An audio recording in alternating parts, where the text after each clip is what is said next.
Next up, let's hear from Jay. Jay Selthofner from Green Lake County. He's a good friend of ours and been doing some excellent work organizing events and out in the hinterlands and spreading the good word, and he's got a lot to share with us today, so let's hear from Jay.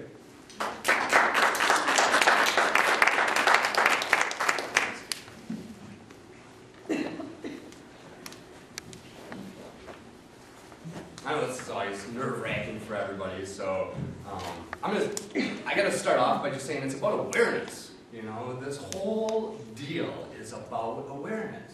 Open your eyes. Everybody just needs to open their eyes a little bit. It's kind of like when you upgrade and buy a new car. It's like, oh, that guy's got that same car. There's that same car there. That same car is everywhere. It's awareness, you know? So, I'm at the hospital yesterday with 2 sick boys, end up with ear infections. Got my little guy, you know, walking around, cradling him, just trying to get him to stop crying. And my wife, she's doing the same thing, and she's reading stuff, and she points out, she's like, go read that sign over there. So, okay, I go read the sign. Here, as big as the door, it's the biggest sign in the hospital. The dangers of opiate medicines. You know, a checklist, you know, the 5 steps to watch for. One of the number 2 thing was, why does my doctor not refill my prescription? You know, a little note in there about see the pain contract. So obviously, some of you guys know I just recently lost a family member, a friend. Actually, we all lost a family member. He was an activist in the Wapaka County area. He was the guy who was probably yelling at the legislators, maybe not taking the approach that you know, that we would have liked him. But you know what? He was in a wheelchair. His life depended on it, obviously, because he's dead now. You know. So this strikes me that in our medical facility, you know, the hospital, where everybody goes, the biggest sign there is about the dangers of opiate medicine. So I wander around a little bit, I stew a little bit, and I think, I've been wanting to read this pain contract for quite some time. So I asked the nurses station for a copy of the pain management contract. One of them says, don't know where to get it. Next one says, oh yeah, it's right in the drawer, I'll get it for you, you know. And then a small controversy brews amongst the nurses station. Can we give this document to them? Can we not? You know. And finally, after 15 minutes or so, a head nurse or someone within the administration department comes up and says, no, you cannot have this document. I go and, you know, question why. My wife cuts me off, says, you know what, we're here with our sick kids. Choose your battles wisely. This is not the time or place for it. Take note. Come back later. So I will be back. I'm definitely going to get a copy of that sign because I know plenty of people who work at that hospital, plenty of doctors who already recommend using marijuana at that hospital, at Affinity Medical Center in Berlin, or in Oshkosh, Wisconsin. I think we can start holding people and naming names here. The Nurses Association supports this issue. I have family members who work at that hospital who talk to patients about this every day. So a lesson learned, be aware. Be aware, it's everywhere. So how did I start into this, and why did I do it? People have asked me that all the time, you know, and I'm at the point now where I say, I don't even care anymore. It's not about me, it's about the issue and being aware. Let's talk about this. But if you want to know why, it's because I was aware. I saw it everywhere.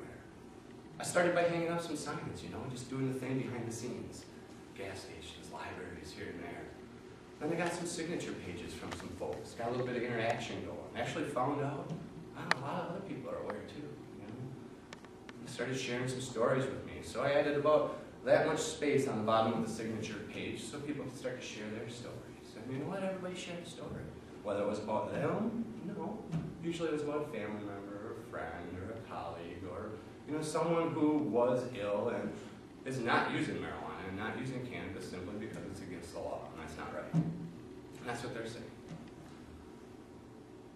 Lobbying. What can I say? You know, it was a great awareness, finding out just, you know, who my legislators were, what kind of people they were. You know, and they're just people. That's what they are. They're just people. You know, we have to realize that too. They're not up here. They're not down there. They're right here. You know, they're the same level as us. And they just need to be made aware. 2 listening sessions with my senator made me realize he was not aware. He had no knowledge. He was uneducated on the subject. That's fine. Sometimes that happens. We can't be an expert in everything all the time. That's why we choose an elected official who hopefully can hear from both sides of the issue, wade through the mud, and make an educated decision. You know? So what did? We lobbied them. We made phone calls. We made emails. We faxed. I provided study after study after study. My community got involved. You know, I approached my local paper, the Berlin Journal in Berlin, Wisconsin. Again, didn't get any resolve from them at all. They seemed pretty well unwilling to print the word marijuana in their paper. Why, I don't know. But that's fine. It's probably something to do with awareness. You know, I hear a theme here. So, I read the paper here and I say, well, you know what? Most papers are allowed to do a letter to the editor. You know, most papers allow some form of public opinion. So, I wrote a few letters. Just told the truth. Made people aware. Next week, a couple other people from the community jumped in. They shared their stories. We hit it from every angle. I mean, I saw, I'm a Republican business owner and we need to do this now. You know, from the bar owner talking about how patients are coming into his bar, drinking and self-medicating. How some of them hurt so bad they drink until they don't hurt no more. You know, that he's like, since the economy is kind of bad, I can see your point, Jay, that maybe we should be looking at this as a revenue source also. He's like, since the economy has gone bad, our business has gone up. So he's like, it's not really hurting me one bit. He's like, I see it hurting everybody here, you know? So I proved it. You know, I think I proved it to my legislators that my community was ready for this.